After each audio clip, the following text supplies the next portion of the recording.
오늘 15절 말씀에는 고난받는 자와 마음이 즐거운 자가 대조가 되어 있습니다. 우리가 고난받는 자 이러면 우리 신앙에서 믿음에서는 좀 긍정적인 의미이지 않습니까? 우리가 복음 때문에 또 믿음으로 인하여서 고난받는 자. 그런데 이게 원어적인 의미에서 이 고난받는 자는 비관적이고 부정적인 사람을 이야기하는 겁니다. 비관적이고 부정적인, 무엇을 보든지 비관적이고 부정적인 사람입니다. 그런 사람의 삶은 다 험악하다라고 이렇게 되어 있습니다. 여기 보면 다, 전부라고 이렇게 되어 있는 이 히브리어 단어가 타미드라는 단어인데 항상 영원하다라는 뜻입니다.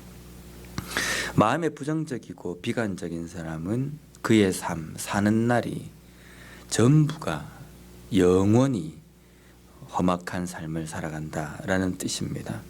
그렇지 않겠습니까?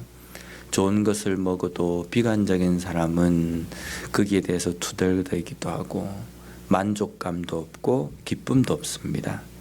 그러니까 삶이 전부 다가 험악하고 안 좋은 그러한 시간들을 보낼 수밖에 없다는 겁니다.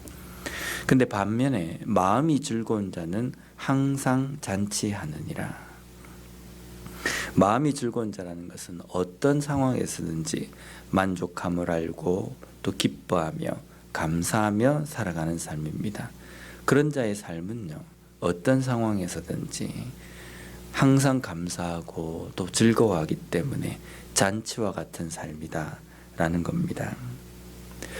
우리가 이 땅의 삶을 살아갈 때 분명히 우리가 죄인이고 또 죄로 인하여서 타락한 세상 가운데 살아가기 때문에 조금이라도 부정적이고 비관적으로 보려고 하면 한없이 비관적이고 또 부정적으로 볼 수밖에 없습니다. 우리가 다 이 콜로라도에 사는 것도 그렇지 않습니까?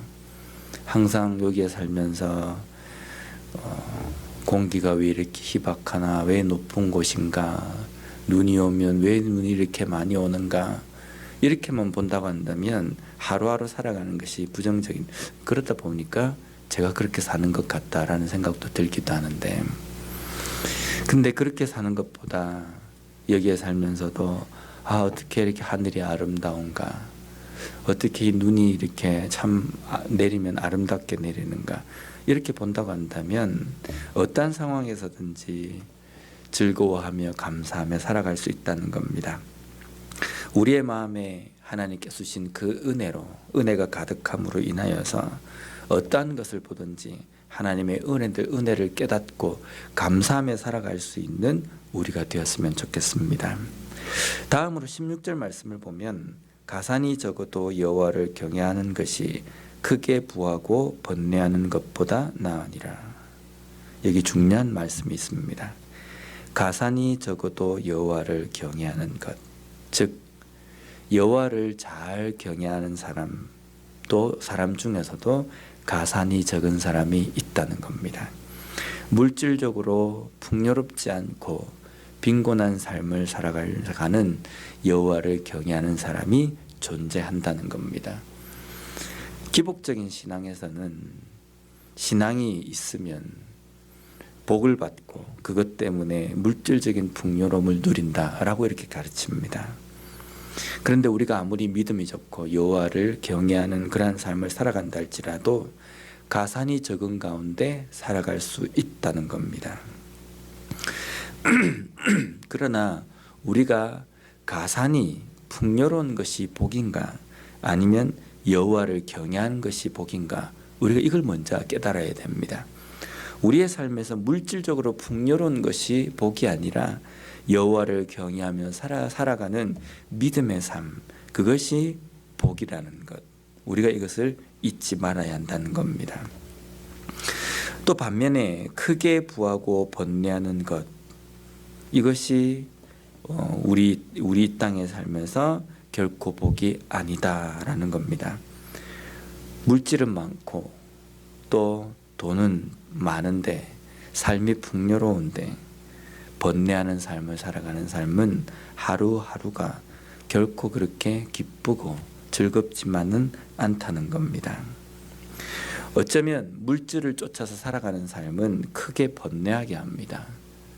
어떤 때는 물질의 이익을 위해서 눈 한 번만 탁 감았다 뜨자 내 양심을 속이고 법을 조금 어기고 그러면 큰 이익이 생기는데, 이런 것들 때문에 내 마음속에 갈등을 느끼기도 하고 내 마음속에 양심을 또 저버리는 그러한 행동을 하기도 한다는 겁니다. 때로는 물질의 부함을 쫓아가면 믿음도 버리는 그러한 상황까지도 이르게 된다는 겁니다. 그렇기 때문에 우리의 삶에, 우리의 마음 가운데에는 여호와를 경외하는 삶, 그로 말미암아 그 중심에 딱 서서 세상에 어떠한 것이 있다 할지라도 번뇌 또 갈등하지 않고 흔들리지 않는 그러한 믿음을 쫓아서 살아가는 삶을 살아가는 우리가 되어야 된다는 겁니다. 마지막으로 17절 말씀을 보면 16절 말씀과 이어서 말씀을 우리에게 이야기하고 있습니다. 채소를 먹으며 서로 사랑하는 것이 살찐 소를 먹으며 서로 미워하는 것보다 나으니라. 채소를 먹는 것과 살찐 소를 먹는 것, 우리가 이것을 보면은 살찐 소를 먹는 것이 부유한 것이구나라고 이렇게 생각이 듭니다.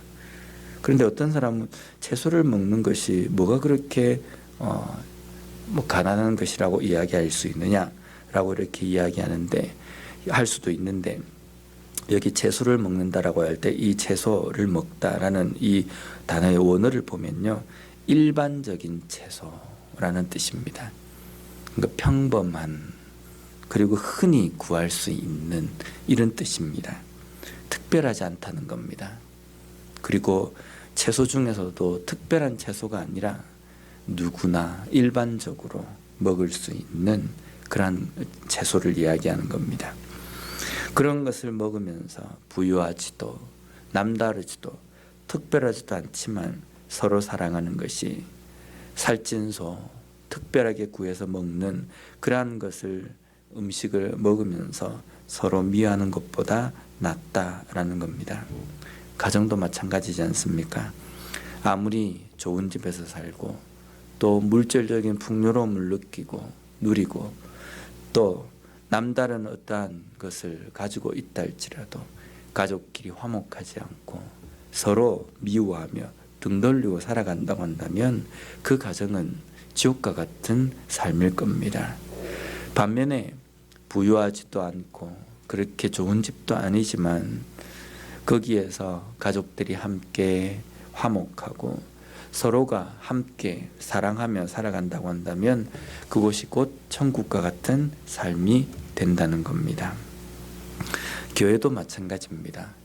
교회도 교인 수가 많고 재정도 빵빵하고 교회 건물도 아주 큰데 그 교회 안에 들어가 보면 교인들끼리 서로 미워하고 서로 갈라져 있고 서로가 다투고 서로가 등 돌리고 당을 짓고 싸우고 이렇게 산다고 한다. 그렇게 신앙생활을 한다고 한다면 그 교회가 정말 행복하고 건강한 교회인가?